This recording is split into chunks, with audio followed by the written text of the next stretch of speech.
Hello बच्चों, आज हम गणित की किताब से हम सवाल करना शुरू करते हैं।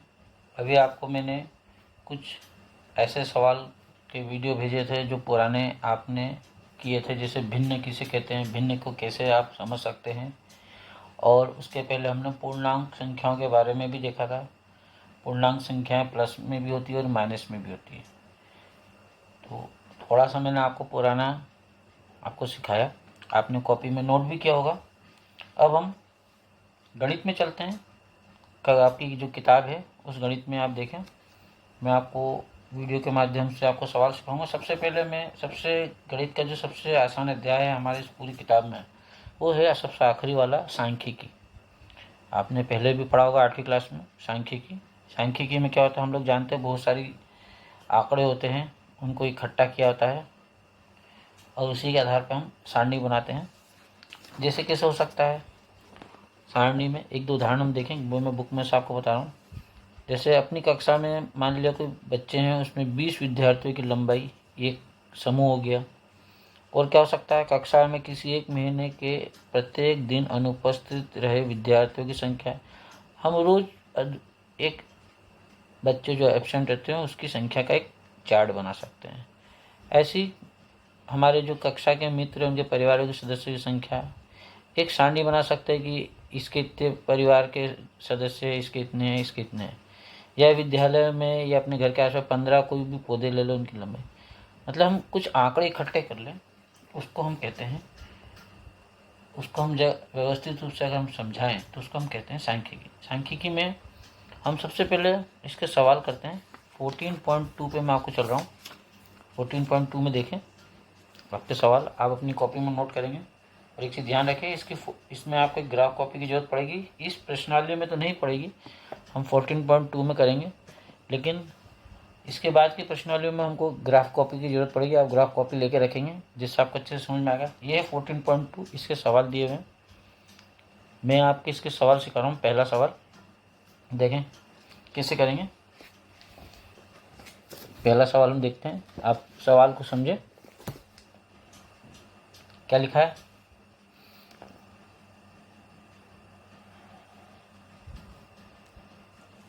देखें क्या लिखा हुआ, आप देखें। 8वीं कक्षा के 30 विद्यार्थियों के रक्त समूह है। समूह ये है, रक्त समूह मतलब blood group A B O. आपको पता है ना कौन कौन से ब्लड ग्रुप होते हैं, कौन कौन से ब्लड ग्रुप होते हैं, आप बताएं। एक ए होता है, एक बी होता है, और एक ए बी भी होता है, और एक ओ होता है। आप देखें इसके अंदर सभी टाइप के blood group A B O और ए बी हैं। इसमें करना क्या है, इन आंकड़ों को एक बारंबारता बंटन सारणी के रूप में प्रस्तुत कीजिए। बताइए कि इन विद्यार्थियों में कौन सा रक्त समूह अधिक सामान्य है और कौन सा रक्त समूह विरलता में। विरलता मतलब जो सबसे कम हो, सामान्य मतलब जो सबसे ज़्यादा हो। तो उसका हम सारणी बनाएंगे। ये सब क्या है, ब्लड ग्रुप है, हिंदी में रक्त समूह कहते हैं। ये रक्त समूह को हमने लिख दिया। कौन कौन से रक्त समूह, ए बी, एक ए बी लिख लें और एक ओ लिख लें, ठीक है। अब और एक लास्ट लाइन में लिख लें कुल योग, योग भी करेंगे। इसके बाद हम एक बनाए यहाँ पे मिलान चिन्ह।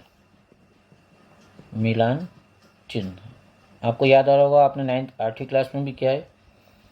इसके बाद हम लिखेंगे आवृत्ति या बारंबारता, कुछ भी लिख सकते हैं। बारंबारता लिख सकते हैं या आवृत्ति लिख सकते, आवृत्ति लिख दी। अब करना क्या है, अब आप सवाल को समझिए। आपको इसमें गिनना है ए कितनी बार आया, ए की बात करेंगे तो बी गिनना है, बी कितनी बार आया इस पूरे में। ए भी काउंट करना है इसमें कितनी बार आया है, और ओ काउंट करना है कितनी बार आया। तो काउंट करते हैं। काउंट करने का एक तरीका ये भी है कि आप ऐसे डायरेक्ट गिन ले, और मैं आपको एक तरीका बताता हूँ। जो हम काउंट करते आएंगे हम उसको गोला बनाते जाएंगे या काटते जाएंगे, जिससे हमको पता रहे कि हमने ये कर लिया है। सबसे पहले हम एक काउंट करें, 1 2 3 4 5 6 7 8 और 9। ये कुल कितने हो गए 9। 9 कैसे बनाएंगे आप याद कीजिए, 8वें में किया था। 9 है तो 1 2 3 4, 5वां कैसे करेंगे याद कीजिए, 5वां कैसे करेंगे, कैसे किया था हमने, इसको ऐसे क्रॉस कर दिया था, मतलब ये 5 का एक बॉक्स हो गया। अब जिसको एक एक करके गिनने की जरूरत नहीं, ये 5 है और 4, 1 2 3 4, ये हो गए कितने 9। ऐसे अब भी गिने, देखिए काट दिया तो आसानी होगी, इसको नहीं गिनना है। 1 2 3 4 5 और 6, 6 कैसे गिनेंगे, एक 5 का बना दें, 5 का कैसे बना दें, 1 2 3 4 और ये 5 और ये 1, तो कुल कितना होगा 6। ऐसे अब किसको गिनेंगे, ए बी को, 1 2 3, ए बी हमारे पास कितने हैं 3, और कहीं दिख रहा है ए बी, तो ए बी हमारे पास कितने हो गए 3, तो 1 2 3, ये हमने लिख दिया 3। ओ गिने 1 2 3 4 5 6 7 8 9 10 11 और 12, 12 बनाना है, मतलब एक 5 का बना है, 1 2 3 4 5 6 7 8 9 10 11 और 12, 5 5 के 2 बन गए 10 और 2 12, तो हमारे पास हो गया 12।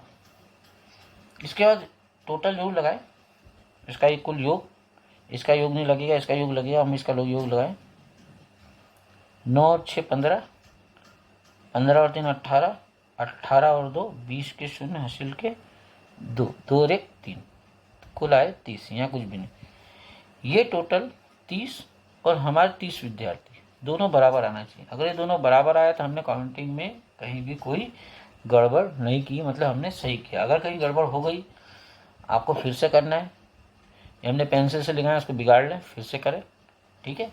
अब अगला प्रश्न है, अधिक सामान्य रक्त समूह, अधिक सामान्य मतलब जो सबसे ज़्यादा बार आया, सबसे ज़्यादा बार कौन आया 12, कौन है ओ, तो ओ जो है सबसे अधिक सामान्य मतलब सबसे ज़्यादा लोगों में पाया जाने वाला ब्लड ग्रुप ओ है। विरलतम मतलब जो सबसे कम पाया जाता है, सबसे कम कौन है 3, 3 कौन है ए बी, ये ए बी। इस प्रकार से संख्या गिननी हमको करना है। ये पहला सवाल।